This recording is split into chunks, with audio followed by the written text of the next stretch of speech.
Form of how the Philippines is moving towards winning the fight against COVID-19.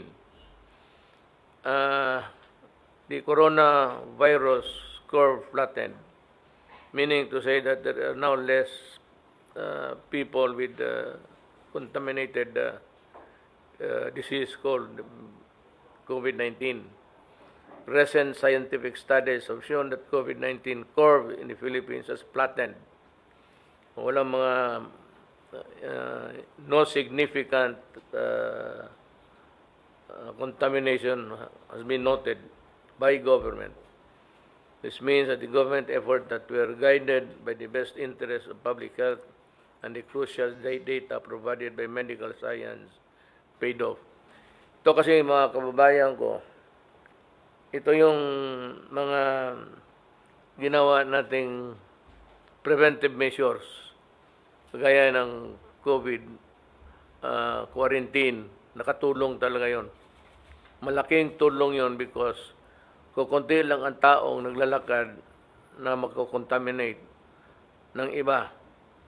At yung iba naman, umiwas. And so there were less COVID people and less people going around. One important factor that contributed to this development is the awareness of the public. And we truly appreciate the majority of those who are following the minimum health protocols set by the IATF. Ganito yun. Sumunod kasi kayo sa pagbawal ng mga pinagbabawal ng gobyerno. We had obedience and people followed. That meant a lot and contributed to what is happening now. That there is a flattening of cases.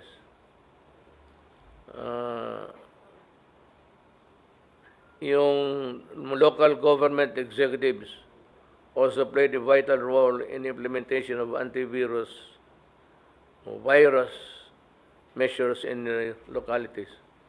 Merong iba talagang to the hilt followed protocol to a T. Well, it redounded to the benefit of the people of the localities. And I salute you for doing your duty very well. Despite these positive developments, we would still be vigilant and not let complacency overwhelm us and reduce our sacrifice to a note. Remember that the lessening of contamination, wala na masyadong tao na karoon ng COVID, is not because COVID-19, the germ, is gone. It is there, floating around us. Kaya lang, ang mga tao sumunod na, hindi mahawak, alcohol kaagad. The mask was one important factor. Yung mask talaga, nakatulong ng mabuti. At it was to your advantage that you followed government. Now, the key to winning this war against COVID is the collective resolve for the people to remain healthy and maintain the protocols that you are now practicing. Alam mo kasi, sinabi ko nga, mayroon na. I think it's Moderna is a US company. I think they are ready by September, hindi nga. Sabi ko nga, pabilisan na sila. Sinovac ng China is also ready. Kung sino, pare-pareho lang naman yan, parehong germs yan eh. Kung sino lang nauna, magbigay sa atin na mura, doon tayo pupunta. Kasi they know that they do not have enough money. Kung mahal masyado, we will go for the less expensive ones. It does not mean na mas mahusay yung sa Amerika o yung sa China inferior or ang Russian maganda. Yun naman gawa ng ibang nations, hindi masyado maganda. No such thing because what is being cultured and cultivated and then harvested and placed in your body is the same germs, COVID-19. Walang pagkaiba. So, hintayin na lang natin, no, bilisan. Sa ibang countries, sige na sila. In Brazil, because tinamaan sila nung dahil yung Bolsonaro, the president there, medyo ano kasi siya hindi kaagad naniwala, marami tuloy ang natamaan. America, because ayaw talaga karamihan maniwala ng Amerikano. Even with the presence of clear danger, the American seems to us, tayong nakatingin sa kanila from the outside, na ligo ng dagat, puno yung beach, everybody was partying and they were not obeying the police. Being a democracy, nahihirapan ang gobyerno nila, just like ours, kung paano natin i-control and impose the protocols. Ayaw ko na lang sabihin uli, because I do not want to quarrel with you. But those cities I mentioned before, even during the early stages of the prohibitions, nasabi ko, kayong mga taga dyan, you are, nagpaparte kayo, ilang beses inahuli ng media, na ganon. Baliwala sa inyo. Ang isa naman, napadaan kami doon, ganon rin, para kayong, parang walang COVID at all. So, pure bravado, you have to pay. And you paid with a high rate of contamination. Hanggang ngayon, mataas. Hindi ko lang sabihin, ayaw ko mag-insulto ng tao. Pag sinabi ko noon, kayo talaga, mahirap kayong pasundin. Even yung mga kababayan ko na Bisaya, naku, hindi ko mapasunod. So, ganun yan. Ngayon, dito, ang mabuti lang sa atin kasi ang 184 total reported recoveries, ang taas ng recovery natin. Ewan ko, maybe because of the climate or the constitution body itself, yung constitution body mo. You may have, Filipinos may have more antibodies in their, sa bagay yung, wag ho kayong mainsulto kasi totoo naman. Pero wala akong nakita taga-squatter na tinawaan. Kasi sa Davao, tanong ako ng mga bata, wala. Sabi nila, ano yan? So, nari care about COVID. Ito yung lumaki sa ano . So, all these years from infancy to how old they are now, hinigop nilang lahat ng kagaw, kaya nagkaroon na sila ng panlaban. Maliit pa. Pag lumusot kasi yan sila nung maliit pa, nagkasakit. 5, 6, 7, 8. Pag lumusot yan, pag malaki na yan, matatag yan. Hindi na tinatablan. Pero do not be too complacent about it just because you think that you have the antibodies. You might really have the advantage, but the law of averages always takes its toll. Mamalay mo, matamaan ka talaga. So, total active is 49. Maliit na lang. 83. Nag-flatten na nga. Total cases 228. Pero it is offset by the recoveries. At wala masyadong severe contamination. So, let us go back to the main platform of our program, and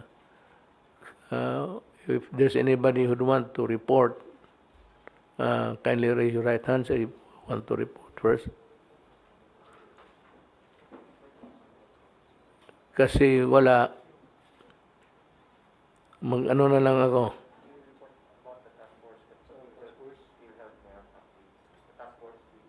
Hindi, unahin ko na muna itong si May I announce it first? Ito bang si Pemberton? Ito yung American serviceman na nakulong. Tapos, hindi malaman ngayon ng gobyerno anong klaseng computation gawin. Anong factors to contribute to the equation that would arrive at the reasonable conclusion that these things happen and should be there included sa pag-compute. Alam mo, I am not favoring anybody, neither Pemberton nor the family. Pero alam mo, itong gobyerno may konting dapa. Kasi sa good behavior, kailan i-compute mo sa lahat, detained siya for the crime, facing trial, and prison siya for the crime. Iba yung detenado ka habang yung kaso pinapakinggan ng korte, trial. Iba naman yung detenado ka na, sentensyado ka na after trial. Siya kasi, well, being tried, detained na siya. Tapos, nung na-convicted siya, tuloy-tuloy na. Ngayon, ganito yan. The basic fault there is when you talk about good behavior, lahat na kwentahin mo. Ngayon, kung hindi mo kwentahin, may kasalanan ka rin because they say that it is part of your being in prison. Sa ayat mo sa hindi, nakakulong ka rin. So, you are a person deprived of liberty. Ngayon, ang pagkwenta, hindi alam nila kung kasali ba o hindi. At may record. Walang record kasi yung lugar, alin doon na nagdetenado si Pemberton, sa Marines, sa garrison. Ang Marines never kept a record of hindi trabaho ng Marines yan, na magbantay, kasi hindi yan sila BJMP o taga Muntinlupa. BJMP noong hinihir pa yung kaso. Muntinlupa, yung sa loob na, taga Muntinlupa, iba yan. Tandaan ninyo ito ha, yung detenado ka pa lang, hinihir yung kaso mo, BJMP ka. Hindi ka makakulong sa Muntinlupa. Ngayon, kung matapos na ang kaso, sentensyado ka, bibitawan ka na ng BJMP, ibigay ka na doon sa mga Muntinlupa personnel. Yung ngayon, yung kaso sa pagkapreso niya, wala silang record. So pagka walang record, hindi mo malaman kung nabilang ba o hindi. Well, pagka ganon, hindi kasalanan ni Pemberton. He is not required to keep his record of his own and characterize his behavior there inside while in prison, detenado for the hearing. Na yung nasintensyahan na siya, napunta na siya ng Muntinlupa, meron naman mga hindi na mga Muntinlupa personnel. Doon nababantayan na sila. Ngayon, ikakwenta pa ba yung ano? Ang problema nito ganito. Sino magsabi ngayon na noong detenado siya, nagkakalat siya sa loob, sumisigaw siya, o sinisira niya, destroys things? Wala eh. Kasi walang listahan. Wala namang nakalagay doon because wala talaga. So it is not the fault of Pemberton na hindi na na-compute because we should allow him the good character presumption. Kasi wala namang nag-report na Marines na nagsabi nagwawala siya. The Marines could have reported, if it were otherwise, to the Secretary of Justice or to the police, to the PNP, na itong tao na ito magulo. Parang lasing, araw-araw, sisigaw. So, yung presumption, kasi wala namang sumbong, di wala ginawa yung tao masama. Na in fairness, tapos na yung kwintada, he was recommended to be released. i-release mo. Kaya isip-isip ko, nakikinig lang ako sa newspaper pati sa radyo. Sabi ko, it is not fair. Hindi makatarungan. So, sabi ko kay Justice Secretary Midaldia pati si ang Secretary of tinatawag ko sila dito ngayon. Kanina, Mindardo Guevara. Sabi ko, it's my decision to pardon. Correct me if I'm wrong. But ito ang tingin ko sa kaso. You have not treated Pemberton fairly. So, i-release ko. Pardon. Pardon, walang maka-question yan. It's, wala talaga. It cannot be questioned anywhere. And it's not because of that I pardon Pemberton. Kaligaya ko na lang magpakulong ng mga buang mga gago. But you know, if there is a time where you are called upon to be fair, be fair. Be fair. Ngayon, sabi mo, Duterte, fair ka ba dyan sa mga drogista? Be cruel. Be cruel. Putang ina ninyo, sinabi ko ng letse kayo.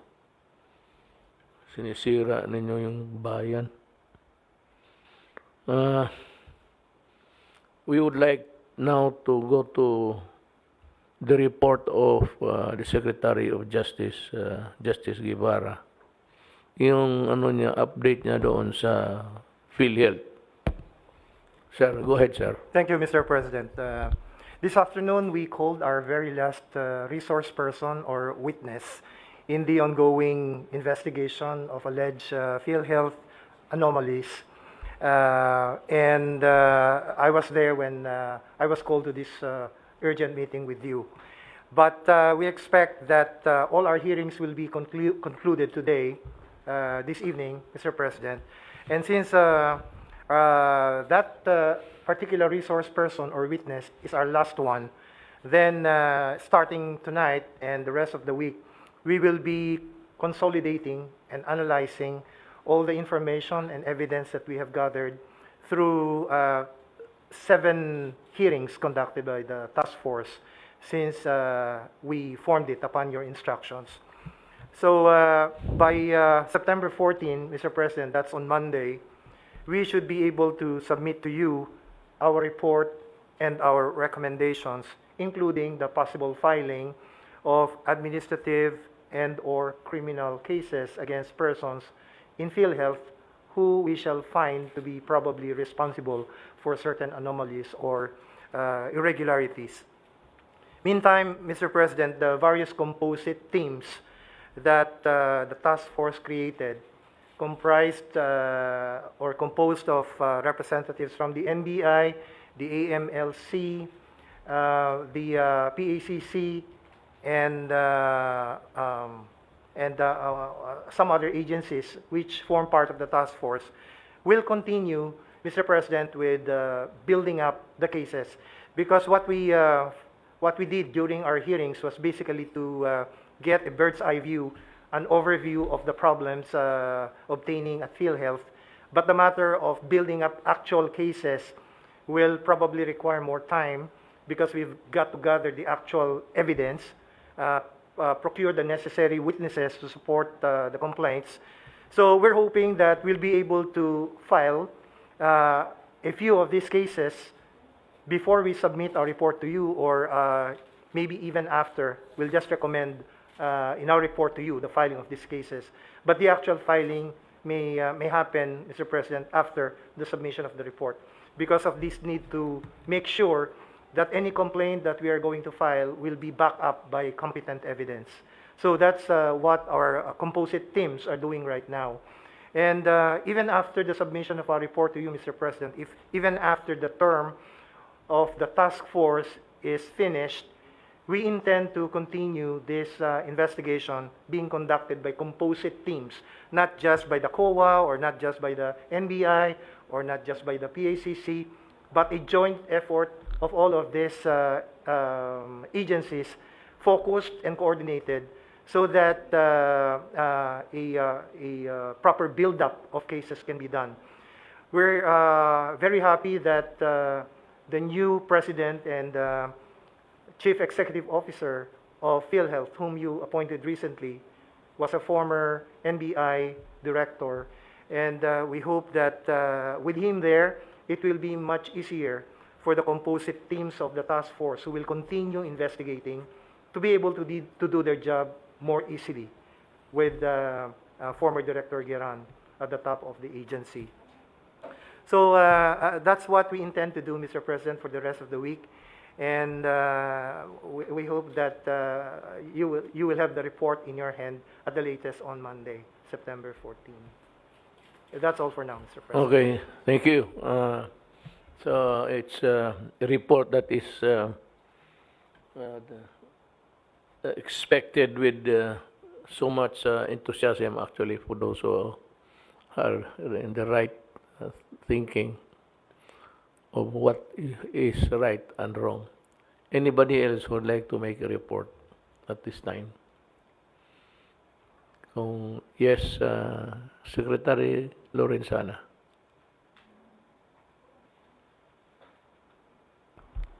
Mr. President, for information lang po.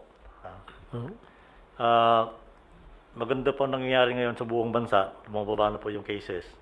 From a high of about 10,000 plus before, it's now to about 2008. So, it's good. Ang ginagawa po ng task force ngayon ay iniikutan namin yung mga lugar at tinitingnan yung kanilang mga ginagawa. Tatanungin namin, we are not there to assess or to audit them, but to find out how the national government can help them. So, I went to Caloocan last Saturday and commended them for their good job. From a high of 90, ngayon less than 10 na lang ang kaso nila everyday. So, doing well po sila dyan. Meron lang tayo mga ibang pumuputok, Mr. President, like Bacolod, Iloilo, and Jensan. So, yan ngayon ang pinagtutuunan natin ng pansin. Secretary Simato is there now in Western Visayas. And sometime this week or next week, kami ni Secretary Galvez pupunta naman sa Jensan, Mr. President. Yun lang po, Mr. President. Thank you. Thank you, Secretary Lorenzana. Secretary Doge. Good evening, Mr. President. I'll just have one slide presentation. Pwede bang makita yung slide number 8? Just to support the report of Lorenzana, I want to show the distribution of recent cases by municipality, city of the NCR as of September 6, 2020. One slide back. Sige ba? Back some more. Yan. Sir, ito po yung mga cities of NCR. Ayan, Quezon City, City of Manila, Caloocan City, all the way down. Yung total number of cases of NCR is 35,040 last 3-4 weeks from August 10 to August 13. So makita po natin yung recent 1 to 2 weeks, August 24 to September 6, ang laki ho nang ibinaba, naging 24,517. Bumaba po siya ng 10,523. Difference of 35,040 and 24,517. At ito po ay nagsasalamin ng negative 30% ang difference po, no? Kung makikita niyo po yung mga graph sa kanan, marami ho pababa yung mga bars, Mr. President. So halos lahat po ito talagang nagbabaan ng kanila pong mga kaso. So maganda po ang nangyari dahil you allowed MECQ to be imposed beginning August 3 to August 18. So nakatulong po ito, Mr. President, sa pagbawas ng contact rate, transmission rate, at kaya naman po makikita natin ay halos yung difference doon sa growth in cases, puros negative, except for just one place. Actually, wala nga. Lahat talaga bumaba ang number of cases, Mr. President, without exception. So all the cities and municipalities, well, just one municipality for NCR, malaki ho ang binaba. Yan o, negative 30% ang change. So, yung pong pumayag po kayo, Mr. President, ako po yung nagpapasalamat dahil kung hindi po sa inyong modified enhanced community quarantine, baka hindi po natin nakamit itong malaking porsyento ng pagbaba ng mga kaso sa mga naturang lugar ng NCR. So, yan lang po, Mr. President, ang ibig ko pong bigyan diin. Thank you, sir. Thank you, Secretary Duque. I think this winds up our discussion for today. By the way, Secretary Duque, this is not the time for you to resign. Hindi pa panahon mag-resign. So, I've heard stories about you going to resign. I have full trust in you. Ang akin lang naman yan, yung corruption. Wala ka doon sa tinignan namin yung papel.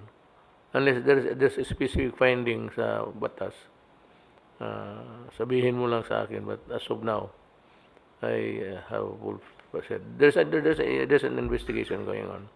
Let it be. If you are not guilty of corruption, ang kalaban ko lang ho yung corruption. Yung well, let us see doon sa yung negligence mo. Pero, if you handle a big organization, I had a chance when I became mayor and then president. Talagang mag-negligent ka kasi hindi mo mahabol minsan eh. And sometimes wala yung papel. So these are the things that sabi ko siya, that will not really matter to me. What matters is yung corruption. Pero kung hindi ka corrupt, wala ka namang, you do not have any reason to resign. Thank you very much, sir, for your continued trust. Mr. Secretary, we're on the same boat. Actually, alam ko ang trabaho mo. Me, even an appointment, sometimes I want to take a look at the background of sa military lang ilan yan. Pag i-promote mo yung isa, there will come a time na i-promote mo lahat, promotable na kasi nababakante na, promote na yung nag-retire. So marami yan. And sometimes yung mga kay Dominguez na papel about itong mga contract of loan, binabasa ko talaga yan kasi I do not delegate it na hindi magkaya ng ibang presidente na pagka may initial na yan, ibig sabihin okay na yan. Ako daw hindi. Binabasa ko yun talaga sa kwarto at ako naman mag-isa. So wala akong katulong yan. Minsan na nagtulog ko. Sometimes, abutin ako ng alas 6. Pagka sabihin na nag-pile up ng review ko, basahin ko. Sometimes, the earliest is 7 o'clock. Bago ako matulog, magkain ako ng breakfast. Ganon ang, kaya naintindihan kita. If it's just a negligence of the coming up with the papers on time, tingnan lang ho nila muna trabaho natin. Yung madali man magpirma, kung pirma lang, pirma mo kung puputok yan sa mukha mo. Di, ganun. Pareho tayo. Pareho.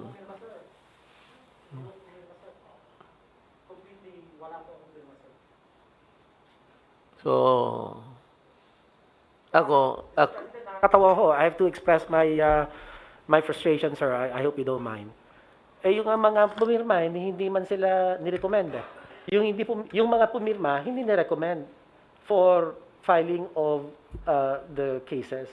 Yung hindi pumirma, yun lang ang idinawit. Parang, bakit naman ganon? But height of injustice, unfairness, and masakit po yan, sir. Yung hindi ka nga pumirma, ikaw pa yung idinadawit. Ipinipilit na idawit. Yung sarang hindi ko matanggap lang sa dibdib ko. Hindi ako nakakatulog ko dahil dito, sir. What goes in my favor actually, if someday pag retire na ako, is that all papers sa transactions in yung mga departamento, you know very well na hindi talaga umaabot sa akin, lalo na yung pera, purchases, ganun wala.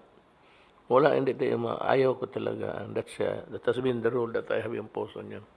I'm saying this so that the people will know na wala akong basta yung transaction, yung mga itong gaya nitong reclamation, magbigay ka ng 10,000 hectares. Mag-reclaim ng 10,000 hectares. Di buong luneta na. So, tinanggal ko yung walang processing ngayon ng papel sa no reclamation projects, paper spending. Independent because in-archive ko, shelf. Kasi wala akong balak na mag-approve ng bahala na pagkatapos ko, fight sila. Pero wala akong dyan sa lakaran lakaran. Pag maamoy ko, wala na. 10,000 hectare, shit. 10,000 hectares ata. Hindi square meters.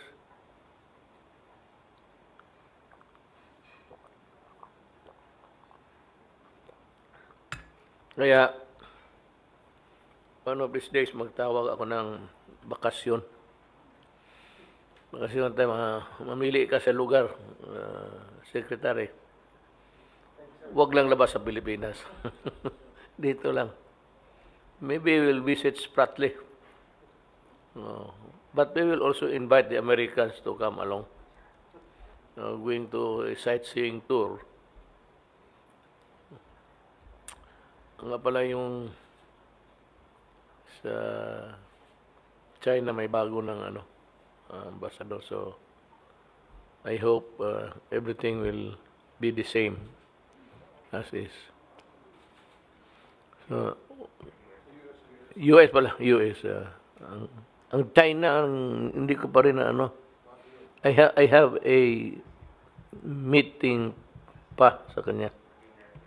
Okay. Hindi ko pa na yung China. Kaya ako nagkamali kasi hindi ko pa nakita yan. So, we will have I have a dinner, I think, with him. Si Kim is out. So, yun lang naman siguro for today. Let's go back to work para tangina yung akin. Bakit ba gano'n lang bigla na lang tinapos ko na to the last. Totoo yan honestly. Makita ninyo yung flow. Wala na, dalawang araw, walang ba. Ngayon, kita ko sa kwarto, tinambak, ganun kataas na naman. Ay, anak ng po. Buwisit. Akala ko makauwi ako ng Davao. Ganun nga. 1 week siguro yan. It take me 1 week to review. Ang matagal yung kagaya ng I want to know the background of the appointee. Lalo na military, ganun. Gusto kong titignan. Papakuha ko pa yung papel. Matagal pa magdating sa akin. May route. May rerouting route, so matagal pa magdating sa hintay. O some additional papers to convince me na ganito. I would like to also to reiterate again, dalawang Bongo pa sa Bong Medialdia. Yung ko na kindly agree with some of the newspapers, the leading ones, for our space, mga 3 pages yan siguro. Yung projects ng irrigation, Department of Public Works and Highways, Transportation. Although wala akong sa mga sekretary. Gusto ko lang malaman anong project. Tapos kung another, yung bidder kung sinong nanalo. That's another set of, maybe in one page, under negotiation, the next page is, baka may, gusto ko malaman sinong mga contractor nanalo. Marami ako sa may listahan ako dyan sa mga demonyo na yan. malaman ko ngayon kung malaman ng tao yung estimated project, tapos magkano ang winning bid, to whom it was awarded to, and for how much. That will be a on and on stories for the last 2 years. Gusto kong malaman sinong nag-dive. Kaya kung nag-dive, if it's a 50 million, deny mo ng 30, may konsabo yan. So what do you expect of a 30 million project? Tapos 50 million, i-dive mo ng 30. Something must be terribly wrong there. That's why you have a project na is really not a project, but supposedly a project, but already bidded out, unconstructed, uncompleted. Another page for completed projects. At di maabot siya sige na 5 page, magbili tayo. Ano mo lang, merry-go-round mo lang sa mga today it could be Manila Times, then could be the Bulletin, and so forth and so on. Mga Philippine Daily Star, lahat sila. Basta malaman ng tao. So ngayon malaman ninyo kung magkano ang mga binibid na projects at saan, at ang importante magkano. Nalo at ang kompleto. Para makita mo ninyo, puntahan ninyo, makita ninyo kung anong klaseng project ginawa. That is the rule. Anything else? Wala na? Yes, Secretary Galvez. Sir, when we visited Iligan City and also the areas of Lanao del Norte and Lanao del Sur, and also the part of Region 10, we met the different LGUs. The Lanao del Sur, sir, Governor Jong, he's recommending that he be placed on MECQ, which I consulted Secretary Anyo, and we recommended to the ITF for the upgrading of Lanao del Sur as MECQ, considering it is contiguous to Iligan City. And its cases also rising up, sir. And also, based on the recommendation of the NTF, and also with consultation with the mayor of Bacolod City, the cases of Bacolod City is much higher than Iligan City, who is also an MECQ. So we will recommend also that Bacolod City be placed on MECQ as recommended by the ITF. Yes, sir. Tama mataas na. Bacolod, ako. Bacolod City and Lanao del Sur, sir. Sige, sir. Sir, dagdagan ko lang po, Mr. President. Yung sa Bacolod City, yung 4 days po, nagkaroon sila ng 462 cases, new cases, and if you divide it by 4 days, nag-average sila 135 cases, new cases per day. So that's why, sir, we strongly recommend endorse the recommendation of General Mel Feliciano and and Secretary Simatu to escalate the community quarantine to modified ECQ or enhanced community quarantine. Yun lang po, sir. Noted, sir. Wala na, Senator, I must admire you for your industry. Pasalamat kami. Just your presence here is just as good as anybody else is watching over the oversight. So I encourage oversight committees of projects. Pati ikaw, ang sabi ko kay Bong, if you really want to help me, you act as if you are with the opposition. Huwag mo akong sabihin na kaibigan tayo, that you were once my... It ain't that way sa atin. Yung iba, pero tayo, walang kaibigan. Basta may mali. Basta pati ako. O pa sa akin siguro, mahiyang lang sabihin mo, but call my attention.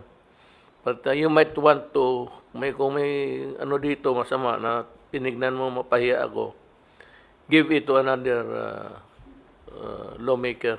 Ibulong mo lang doon na ganito yung sitwasyon. Sila na ang they will open up everything for us. So long as there is no corruption, talagang mas lalong masira tayo kung we tolerate it eh. Yan ang mahirap yung putang inang maano kang kawatan. It's a very hard thing to swallow. Okay, thank you, and I greet with a pleasant and safe evening for my fellow Filipinos here and elsewhere in the world. I am pleased to address the nation anew to keep everyone informed of how the Philippines is moving towards winning the fight against COVID-19. The coronavirus curve flattened, meaning to say that there are now less people with contaminated disease called COVID-19. Recent scientific studies have shown that COVID-19 curve in the Philippines has flattened. Walang mga no significant contamination has been noted by government. This means that the government effort that were guided by the best interest of public health and the crucial data provided by medical science paid off.